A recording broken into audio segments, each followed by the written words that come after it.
जय श्री राधे कृष्णा। मैं गौरव ओझा और आप देख रहे हैं अपना निजी यूट्यूब चैनल आवाज गोंडा की, जिसमें हम आज बात करने वाले हैं। अपने चैनल के माध्यम से हम आपको कहानी सुनाने वाले हैं जो श्री राजेश ओझा जी द्वारा रचित, जिसका शीर्षक टाइटल बड़ा ही खूबसूरत है। कहानी आपको लास्ट तक बांध के रखेगी। आप सुनिए और सुनने के बाद आप अपना रिप्लाई दीजिए कि आपको कहानी कैसी लगी। कहानी का शीर्षक है गंधैला। गंधैला सुनने के बाद आप बताइए कि कैसा लगा। जय श्री राधे कृष्ण। रमेश्वर तिवारी जमींदार खानदान से थे। जमींदारी उन्मूलन भले हो गई हो, पर मुई हाथी तो सवाब लाख वाली बात उन पर फिट बैठ रही थी। बड़ा सा 2 मंजिला मकान था। क्षेत्र के बड़े कस्तागार में सम्मानजनक स्थान था। नौकर चाकर थे, जवाड़ में रुतबा था। क्षेत्र की कोई पंचायत बिना रमेश्वर तिवारी के नहीं निपटती थी। सब कुछ था। यदि कुछ नहीं था तो वो थी शिक्षा।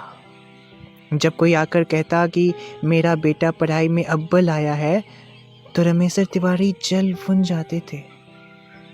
अपने थे तो 4 बेटे, पर हाई स्कूल कोई पार नहीं कर पाया था। ऐसे में जब भी सुनते कि फलां का लड़का पढ़ाई में बड़ा सुरग है, तो मन में कसक से उठते, सीने पर सांप लौट जाता।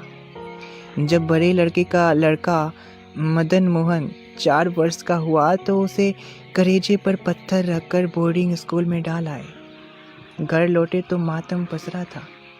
रमेश्वर तिवारी की पत्नी उसे लेकर ही सोती थी। रो रो कर उनका बुरा हाल था। का हो बुढ़हू, नानमुन लइका बिना महतारी के कसकई रही, तनिको दया न लागी तोरे।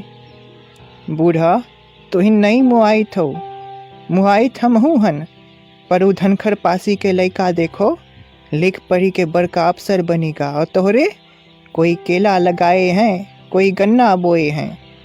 अब हमरो घर में अफसर हुई हैं, देख लिए। रमेश्वर तिवारी सीना चौड़ा करके बोले थे। घर में बड़ा विरोध हुआ, पर रमेश्वर टस से मस नहीं हुए। ऊपर से एक फरमान और, बच्चा छुट्टी में भी घर नहीं आएगा। इस दहतिया माहौल से बच्चे को बिल्कुल दूर ही रखना है। जिसको ज़्यादा मोह सतावे वो स्कूल जाए के मिली आवे। मदन मोहन जैसे जैसे बड़ा हो रहा था, नित्य नए प्रतिमान छू रहा था। फिर भी अपनी मिट्टी, अपने लोग, अपनी बोली से बिल्कुल कट रहा था। गर्मी की छुट्टियों में भी रमेश्वर तिवारी उसे किसी हिल स्टेशन पर भेज देते। गांव में पैदा होने के बावजूद वह गांव की संस्कृति, सभ्यता से अनजान ही रहा। घर के बहुत विरोध के बाद यदि एक दिन के लिए उसे लाया भी जाता, तो प्रयास होता कि बाहर ना जाने पावे। गांव के लड़के के संग तो बिल्कुल ना जाने पावे। बैठक वाले कमरे में लगी खिड़की से बाहर की झलक पाने को आतुर मदन मोहन अक्सर उसी कमरे में रहता।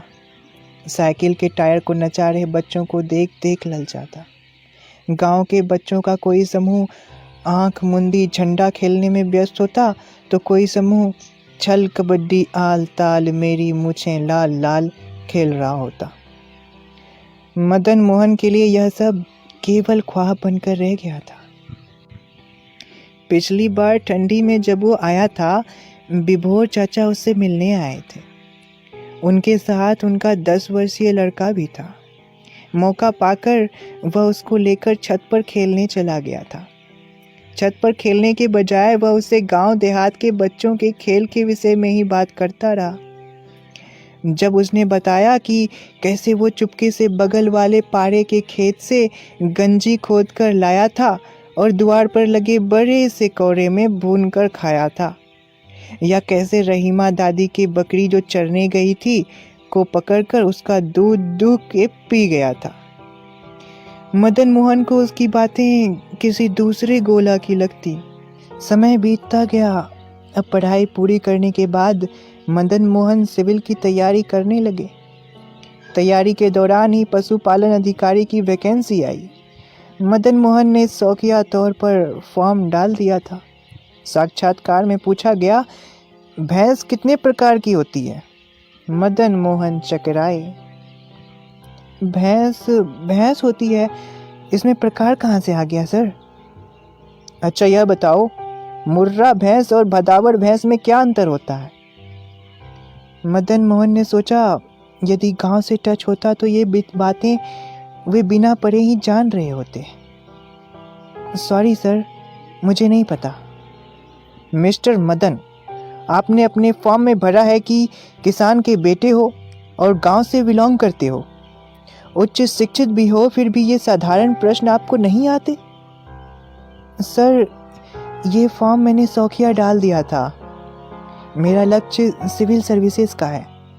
रही बात गांव और किसान के बेटे की, तो यह सही ही तो है, पर मैं 4 वर्ष की उम्र से ही गांव से दूर रहा हूं। मिस्टर, इतना तो शहर में पले बड़े बच्चे भी जानते हैं। मदन मोहन उसी दिन गांव आ गए थे।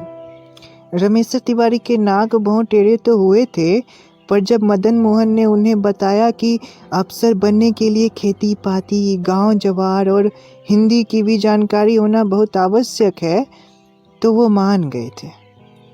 कॉन्वेंट में पढ़े मदन मोहन की हिंदी वास्तव में कमजोर थी। गांव के ही एक गुरुजी को कुछ दिन हिंदी पढ़ाने के लिए कह दिया। करीब 1 माह पढ़ाने के बाद गुरुजी ने टेस्ट लेना चाहा। अच्छा मदन मोहन, ये बताओ कि लड़कियों के कान छेदे गए सही वाक्य है कि गलत? बिल्कुल गलत है गुरुजी। मदन मोहन विश्वास से बोले। कैसे? आपने ही पढ़ाया है गुरुजी कि एक वचन के साथ एक वचन और बहुवचन के साथ बहुवचन का प्रयोग होता है। तो यहाँ लड़कियां बहुवचन है और कान एक वचन, इसीलिए यह वाक्य गलत है। सही वाक्य होगा, लड़कियों के काने छेदे गए। गुरुजी को झुंझलाहट के साथ हंसी भी आई थी। बिल्कुल प्राकृतिक अवस्था में बोले, गंधेला होए गेव भैया। मदन मोहन ने सोचा, गंधेला शायद प्रतिभाशाली का गवई रूप है। सगर्व बोले, गुरुजी, बस आपकी कृपा है। यदि आपका आशीर्वाद बना रहा तो मैं और ज्यादा गंधेला बन जाऊंगा। रमेश्वर तिवारी वहीं बगल में फूलों को पानी दे रहे थे। सर पकड़कर बैठ गए। गुरुजी उन्हें देखकर मुस्कुराए, बोले, काका, लड़के को आपने विदेशी बना दिया है। पहले इसे 6 साल 6 महीने गांव जवार का ट्यूशन लेने दो, फिर मैं भी पढ़ा दूंगा। रमेश्वर तिवारी कपार पकड़े बैठे रह गए, जैसे कुछ सुना ही ना हो।